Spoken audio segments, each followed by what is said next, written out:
ಬೆಳಗಾವಿ ರಣಕಣದಲ್ಲಿ ಸವದಿ ಸಾಹುಕಾರ್ ಜಿದ್ದಾಜಿದ್ದಿ. DCC bank election ನೆಪದಲ್ಲಿ ಮತ್ತೆ ಜಂಘೆ ಕುಸ್ತಿ. ಲಕ್ಷ್ಮಣ್ ಸವದಿ ಒಬ್ಬ ಮೋಸಗಾರ ಅಂತ ಹೇಳಿರುವಂತಹ ರಮೇಶ್ ಜಾರಕಿಹೊಳಿ.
ಬೆಳಗಾವಿಯಲ್ಲಿ ರಣಕಣದಲ್ಲಿ ಸವದಿ ಸಾಹುಕಾರ್ ಜಿದ್ದಾಜಿದ್ದಿ. ಡಿಸಿಸಿ ಬ್ಯಾಂಕ್ ಇಲೆಕ್ಷನ್ ನೆಪದಲ್ಲಿ ಮತ್ತೆ ಜಂಘೆ ಕುಸ್ತಿ.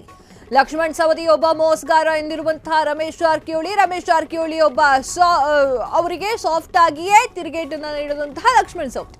ಮತದಾನದ ಮೂಲಕ ವಿರೋಧಿಗಳಿಗೆ ಉತ್ತರವನ್ನ ಕೊಡ್ತೇವೆ, ನನ್ನ ಹಿತೈಷಿಗಳು ಯಾವುದೇ ಕಾರಣಕ್ಕೂ ಪ್ರತಿಕ್ರಿಯೆಯನ್ನ ನೀಡಬೇಡಿ, ಸೈಲೆಂಟ್ ಆಗಿಯೇ ಇರಿ ಅಂತ ಹೇಳಿ ಜಾರಕಿಹೊಳಿ ಅವರು ಗುಮ್ಮಿದ್ದಾರೆ. ಅದನ್ನೇ ರಾಜಕೀಯ ವಾತಾವರಣ ಮತ್ತಷ್ಟು ಚರ್ಚೆಗೆ ಗ್ರಾಸವಾಗಿರುವಂಥದ್ದು. ಎಸ್ ವೀಕ್ಷಕರೇ, ಜಿದ್ದಾಜಿದ್ದಿ ಮುಗಿದಂತೆ ಕಾಣಿಸ್ತಾ ಇಲ್ಲ. ಜಂಘೆ ಕುಸ್ತಿಯನ್ನ ಮಾಡ್ಕೊಳ್ತಾ ಇರುವಂಥದ್ದು ಸವದಿ ಹಾಗೂ ಸಾಹುಕಾರ್ ರಮೇಶ್ ಜಾರಕಿಹೊಳಿ ಹಾಗೂ ಲಕ್ಷ್ಮಣ್ ಸವದಿ ಅವರಿಬ್ಬರು ಕೂಡ ಜಿದ್ದಾಜಿದ್ದಿ ಮಾಡಕ್ಕಂತವ್ರೆ. ಅದು ಕೂಡ ಡಿಸಿಸಿ ಬ್ಯಾಂಕ್ ಎಲೆಕ್ಷನ್ ಇದರ ನೆಪದಲ್ಲಿ ಮಾಡ್ಕೊಳ್ತಾ ಇರುವಂಥದ್ದು. ಅವರೊಬ್ಬೊಬ್ಬರು ಒಂದೊಂದಕ್ಕೆ ತಿರುಗೇಟನ್ನು ಕೊಡ್ತಾ ಇದ್ದಾರೆ. ರಮೇಶ್ ಜಾರಕಿಹೊಳಿ ಅವರಿಗೆ ಸಾಫ್ಟ್ ಆಗಿಯೇ ತಿರುಗೇಟನ್ನು ನೀಡ್ತಾ ಇದ್ದಾರೆ. ಲಕ್ಷ್ಮಣ್ ಸವದಿ ಒಬ್ಬ ಮೋಸಗಾರ ಅಂತ ಹೇಳಿ ರಮೇಶ್ ಜಾರಕಿಹೊಳಿ ಅವರು ಹೇಳ್ತಾ ಇದ್ದಾರೆ. ರಮೇಶ್ ಜಾರಕಿಹೊಳಿ ಅವರಿಗೆ ಸೈಲೆಂಟ್ ಆಗಿಯೇ ಈ ಒಂದು ಖಡಕ್ ಆಗಿ ಉತ್ತರ ಕೊಡಬೇಕು ಅಂತ ಹೇಳಿ ಸೈಲೆಂಟ್ ಆಗಿದ್ದಾರೆ. ಕ್ಷಣ ಕ್ಷಣದ ಸುದ್ದಿಗಳಿಗಾಗಿ ಫ್ರೀಡಂ ಟಿವಿ ಸಬ್ಸ್ಕ್ರೈಬ್ ಮಾಡಿ, ಲೈಕ್ ಮಾಡಿ ಹಾಗೂ ಫಾಲೋ ಮಾಡಿ. ಹೊಸ ಸುದ್ದಿಗಳ ನೋಟಿಫಿಕೇಶನ್ಗಾಗಿ ಬೆಲ್ ಐಕಾನ್ ಮೇಲೆ ಕ್ಲಿಕ್ ಮಾಡಿ.